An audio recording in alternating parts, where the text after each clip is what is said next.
For this video I had two ideas.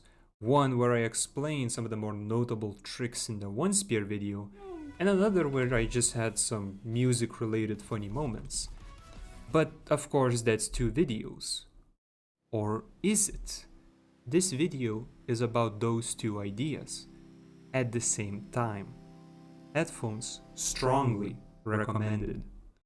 Starting with Squidcadas, you're probably familiar with the Squidcada flight, where if you're light enough, which Spearmaster is, and if you backflip holding a white Squidcada, you can just fly around, which is really useful. But another interesting way to achieve flight is by actually holding something along with the Squidcada, which you can do with the creature regrab glitch. And interestingly enough, this is one way you can fly, because for some reason it just allows you to fly if you're holding a Squidcada in one hand, which I don't think anyone else has discovered before me, so new tech.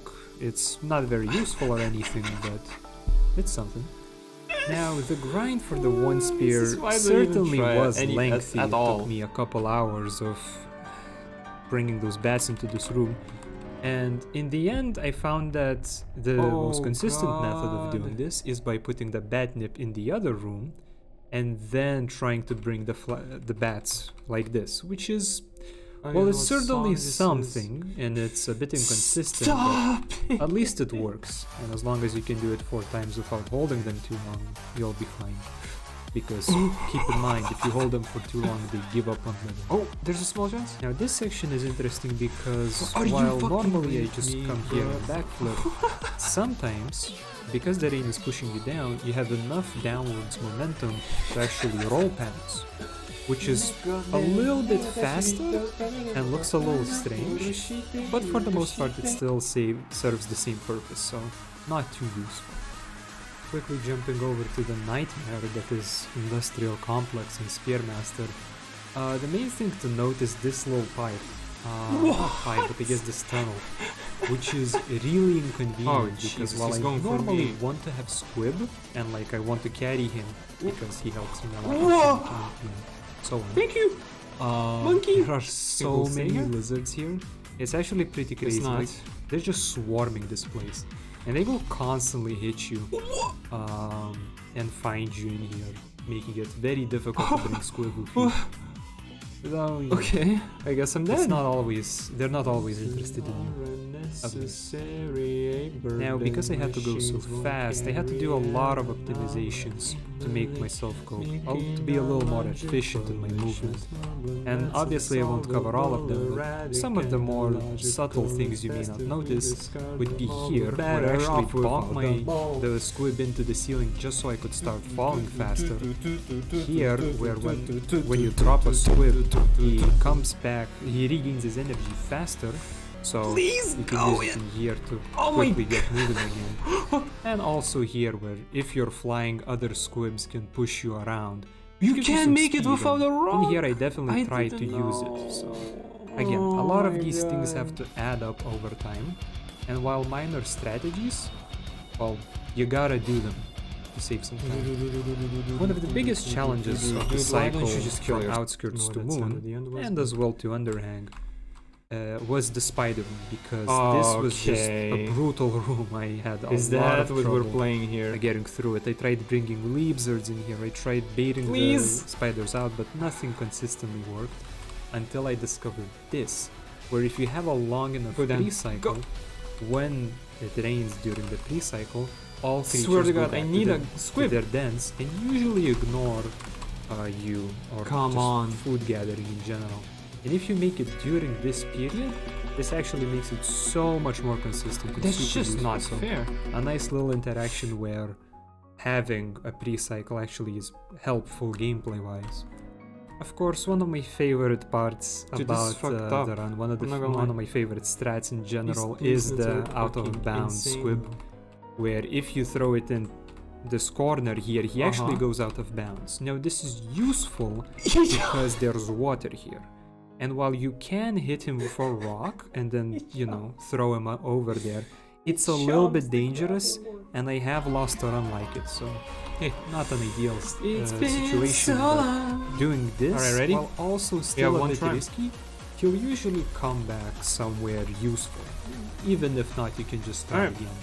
So you just basically throw him out of bounds and I couldn't do anything back in somewhere. So very useful little trick. This one was rather interesting. Very because, unfortunate. While at first I tried to just hit the squib with a rock in order to get it through. Because there's usually just no rock. I cannot come back up. Back and just lose time. Definitely can't anymore. But at some point I accidentally noticed that the squid actually has a pipe for himself which he used to go through, which was very useful and an interesting little interaction, because if there was no pipe, well, there'd be a lot more issues, but hey, at least there is. Though, it doesn't always use the optimal pipe, so you get situations like this. What the fuck? I actually If you were wondering why we were bringing the squid so far here, well, this is primarily the case because both in the precipice and in the struts of moon, the squid is just so useful. In fact, I'm not even sure if you can reach the precipice quickly without the squid. So, who cares? He just ends up being very useful, even though he does lose some time while you're trying to bring him on. I can't go up! Over to the Underhang. I can't go up! Favorite section of the run. You have this neat little interaction where if a grapple worm is grabbing then somehow he shoots out. I don't really get it, but it's kind of interesting. Question mark down? Question mark down? The big jump, the big skip, which is very important for the run. And in order to do this, you have to be in this spot, falling, and you have to somewhat precisely guide yourself using the grapple. He fucking ate the thing. Have enough speed. Okay. I've seen people try this. Fuck it, I'll keep this just because the song is called Slow Down. They weren't doing too well, so it does take some practice in order to get it down. No. Of course, big time save. Now, out of all the rooms I analyzed in the route, this was actually probably my most analyzed room, because while I originally really wanted to skip having to go around all the way here and just get into the arrow, I found it very, very difficult. I just can't. Which was a big problem because this was a major skip, and I didn't want to lose any time. So originally my plan was to use the momentum and fall into the arrow, but this was super inconsistent. Had at best a 5% success rate, maybe 10%. Are you kidding me? However, after doing a lot more testing, I managed to find a roll setup. And while I started with backflipping on the ground, eventually I moved on to being a Chad and just falling, rolling, and getting in. This definitely takes some practice. This is not an easy trick, but practice it and you'll get there. So definitely a tough one. I'm very glad I found it. Otherwise, I'm not even sure if the Underhang segment would be doable for me. Just such a time loss. Of course, we also have the wall on the outskirts to Echo route, which was pretty difficult to deal with. Pretty difficult because you see, while normally when you climb the wall everything is fine, now when you climb the wall and there's nighttime and everything, you actually get a lot heavier. The rain in this screen is still pushing you down, but it doesn't kill you. But being pushed down, as you can see here, is very inconvenient and makes it quite difficult to get up there. I don't know what to do. It also doesn't help because that means the nighttime enemies come in now in downpour, and that means that there's sometimes red spiders, as you can see here, which thank God that didn't happen, and other times leaves out. But stop! Thankfully, that's the second one. The heavyweight effects. I can't do anything. So that makes it a bit easier. But this is why in the full run I struggled a lot here and spent a lot of time here. And as a last hurdle in the run, there's also this pole medic. Shout out Spearmaster spawns, so make sure not to grab that one. Oh, hey. You're talking about this spot, which is really funny to me. Okay, back to music, huh? What's going on here is that I want to get through this skip all the way to the Echo, because you see, this is way faster than the route around. However, small issue that I noticed when I actually start doing it I had to go, man. Because the Echo knocks out all the creatures around it, it knocks out Squib as well. making it impossible to actually reach the echo. Are you even though fucking I'm with me? well, I'm not in the same screen, I'm really close to it. So that's a real shame because that would have made the grind a bit easier overall, saved a lot of time for me, but hey, a funny little interaction. Okay. And lastly, we have the final stretch of the difficult parts of the run, which is Moon. And while I was expecting to keep Squib in here, how could it not touch that? when I didn't get it, you know, it's not like I stopped the run. I just had to think of a way to get, you know, continue.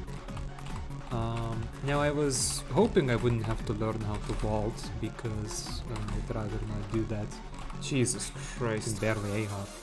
So instead I had to figure out different methods on how to get there and change the route really entirely.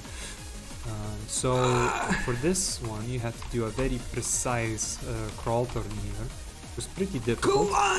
Do anything. In this section, this was pretty funny because the dude, I can't climb, collision. dude. You can actually jump on him, which is really strange. I tried to use that, didn't really work out, however. Thankfully, I managed to do this by using a backflip, and whereas a backflip normally has you upside down at the top, at the apex of the backflip, because of the low gravity, you can actually use the increase in height.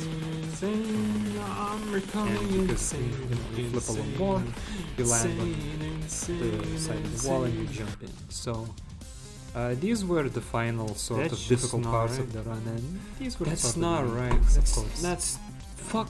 There's a lot more speedrunning things like how to properly use the pre-cycle rain cycles to your advantage. Where to use rocks for boosting, where to maybe A-hop, where to do extended slides, stuff like that, and there's a lot of that. These were the main tricks, the more I see you. Thanks for watching.